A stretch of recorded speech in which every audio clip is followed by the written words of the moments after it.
সুপ্রিয় দর্শক সবাইকে আসসালামু আলাইকুম। আপনারা আগ্রহে বসে আছেন যে সাহসী হিরো আলম কবে রিলিজ হবে। তা আপনারা সবাই জানেন লকডাউনের কারণে সিনেমাটা আমরা রিলিজ করতে পারিনি। এখন যেহেতু দেশের পরিস্থিতি একটু ভালো, আর আপনার যে কিছুদিনের মধ্যে আমাদের হল খুলবে, হল খোলা মাত্রই আপনাদের সবার প্রিয় একটা মুভি, আপনারা সবাই সাহস করে একটা সিনেমা আমি তৈরি করেছি, সিনেমার নাম সাহসী হিরো আলম। অবশ্যই হল খোলা মাত্র আপনারা সবাই দেখতে পাবেন। অবশ্যই আপনারা আমার প্রথম প্রযোজিত সিনেমা, যেহেতু আপনারা একবার হলেও হলেতে দেখবেন।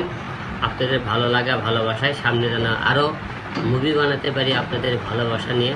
আপনারা সবাই দোয়া রাখবেন এবং সাহসী হিরো আলম সিনেমা সবাই হলে দেখার আপনাদের সবাইকে প্রাণ ঢালা অভিনন্দন এবং শুভেচ্ছা জানাই। ধন্যবাদ।